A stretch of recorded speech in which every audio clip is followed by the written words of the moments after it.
The movie is set in an animated fictional reality where food and other household objects are sentient and can move like humans. In this strange world, a supermarket called Shopwell's houses several consumables and essential items.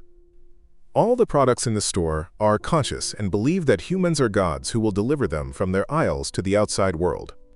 They call the area beyond the store the Great Beyond and presume it to be a utopian society where every grocery's dreams come true. The products long to be picked and jump in excitement whenever a human selects them, believing they're about to be delivered to the heavenly beyond. One morning, the store opens as usual, and the groceries begin their daily ritual, singing and celebrating yet another opportunity to be chosen. In one of the aisles, a pack of sausages waits patiently while chatting among themselves. Troy, the longest sausage in the pack, makes fun of Barry, a short but girthy sausage. Frank, who is Barry's best friend, consoles him and commends his large girth. Barry immediately cheers up upon hearing his kind words. However, his relief is short-lived when the sausages hear a scream in the distance and collectively tilt their heads to locate the source. They soon spot the store manager approaching their aisle. A moldy jam jar sees the manager and tries to run, but the man swiftly grabs it and tosses it into the trash. Shortly afterward, he arrives at the sausage shelf and stretches his hand toward them, causing the pack to tremble in fear. Fortunately, they are spared, and a neighboring pack is selected for disposal instead. After the manager leaves, the groceries collectively sigh in relief. Concerned, Frank checks on his girlfriend Brenda, a fresh and attractive bun who lives beside the sausages. The grocery couple professes their love for each other and hold hands as they fantasize about uniting in the great beyond. I've never opened up. I mean, look how tight I am. Oh, sweet fucking fuck. Look, okay. I know it's against the rules, but I can't wait anymore. I need to just feel you. I can't believe we're doing this. I know. We're so naughty. But it's fine, right? I mean, nothing bad's ever happened from just the tips. No. Meanwhile, at the other end of the store, a customer who had mistakenly taken a jar of mustard home returns it to the shelf. The mustard jar, traumatized by what it witnessed, shivers as other groceries ask about the great beyond. However, before he can respond, a liquor bottle named Firewater gestures to him to stay quiet. So, you have learned the terrible truth. Now keep it to yourself, or I will slit your throat while you sleep. I swear to God. Oh my God! Did you guys just fucking hear that? What? What are you looking at? Back at the sausage aisle, a female shopper parks her cart nearby. She reaches for a pack, and to the boys' excitement, they are finally chosen. Once placed in the cart, Frank looks at Brenda and hopes her pack will also be picked. His prayers are answered when the shopper adds the buns to her cart. As the couple celebrates their reunion, the customer continues shopping and adds the traumatized mustard jar as well. Once in the cart, the mustard freaks out and warns the other groceries about the dangers of the great beyond. To his dismay, all except Frank laugh at him and dismiss him as crazy. Frustrated, the jar stands at the edge of the cart and attempts the unthinkable. He jumps. Frank quickly leaps out of his package, catches the mustard jar, and asks him about the outside world. The traumatized jar tells Frank to seek answers from Firewater, then slips from Frank's hands and dies. Just then, an approaching shopper crashes into the cart, sending the groceries flying to the floor. The scene turns gruesome as many food items die while others are severely injured. Thankfully, Frank and Brenda remain unscathed, narrowly dodging the incoming cart. Meanwhile, the shopper takes Barry, along with the remaining sausages and buns, to the checkout. She then leaves the store as Barry mourns the loss of his best friend. Back inside, a violent douche bottle, knocked out of the cart, blames Frank and Brenda for the accident and tries to fight them. Before he can attack, the store manager disposes of him as Frank and Brenda dodge him and hide behind a shelf. There, they meet two other accident survivors, a bagel named Sammy and a lavash named Kareem.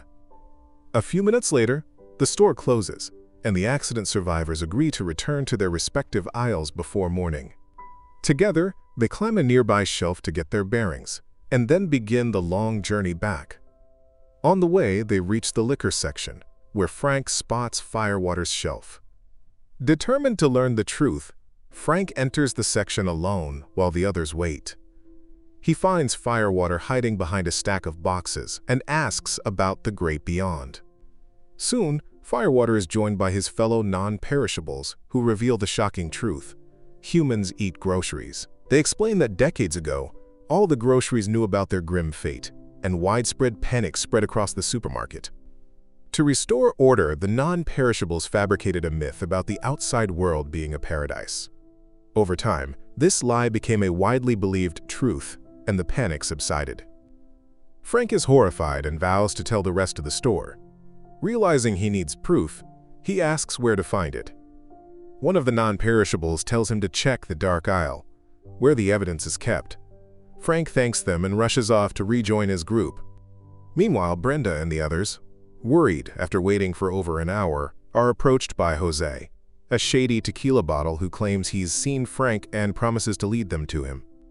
They follow him to a bar in the Mexican food section, where he tells them to wait. Soon, they are warned by a taco named Teresa that Jose is working with the douche, who survived the trash and is now hunting them. Acting fast, the group follows Teresa and escapes through the bar's closet just as the douche arrives. Meanwhile, Barry and the others arrive at the shopper's home. Excited to reach the great beyond, they celebrate, until the shopper grabs a potato and skins it alive.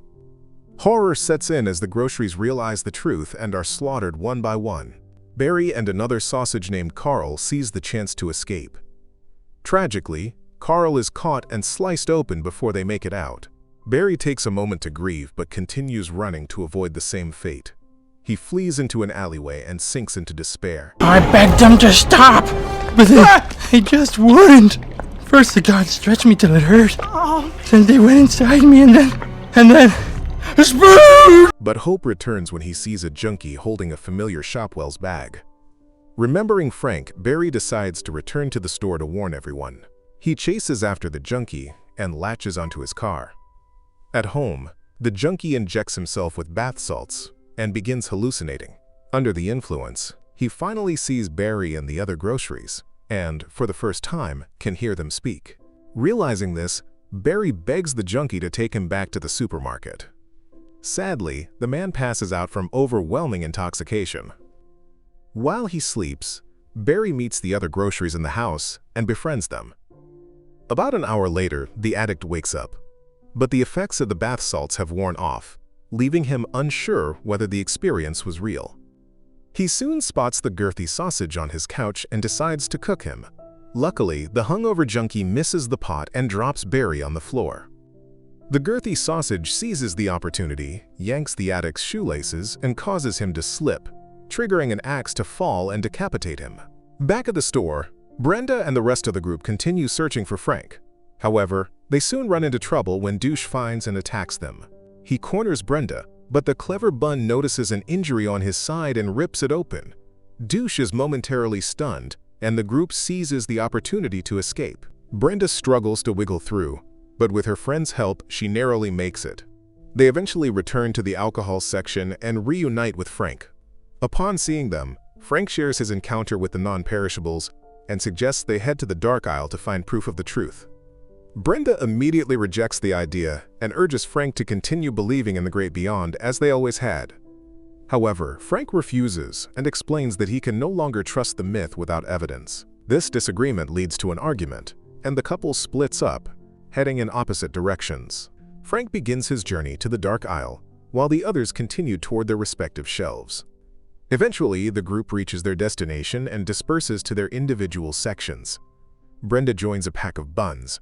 Meanwhile, Frank finally reaches the dark aisle, which turns out to be the cooking section. Moments later, he discovers a cookbook and flips through its pages.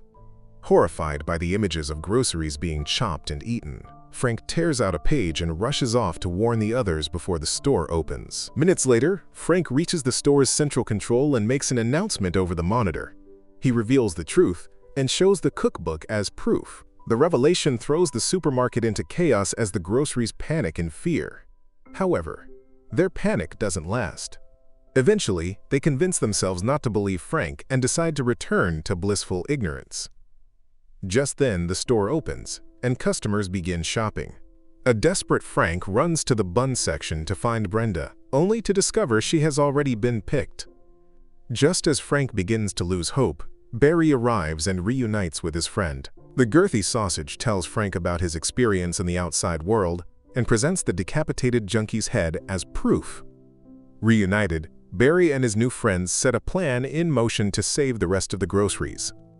They boil the junkie's leftover bath salts and use darts to inject them into the customers.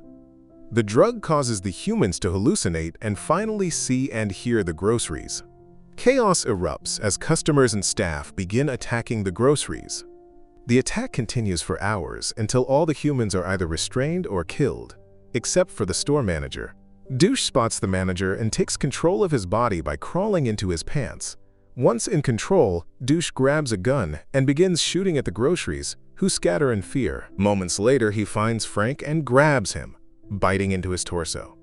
Just as Douche is about to finish him off, he forces the manager to aim the gun at Frank. Before the trigger can be pulled, the groceries assemble a propane-powered garbage pail and launch it at them, disarming the duo. The pail sends Douche and the manager flying into the air, where they explode in a burst of fireworks. The groceries cheer in celebration as Frank and Brenda share a romantic kiss. After the ordeal, the group meets with Firewater, who reveals yet another secret. The groceries do not exist in the real world. They're merely cartoon characters controlled by a pair of animators. Shocked by the revelation, the group unanimously decides to confront their creators in the real world. The movie ends as the groceries step into a teleportation machine, thus beginning their next adventure, this time in reality. Subscribe for more videos like this, turn on notifications, and leave a like to support the channel. Thanks for watching.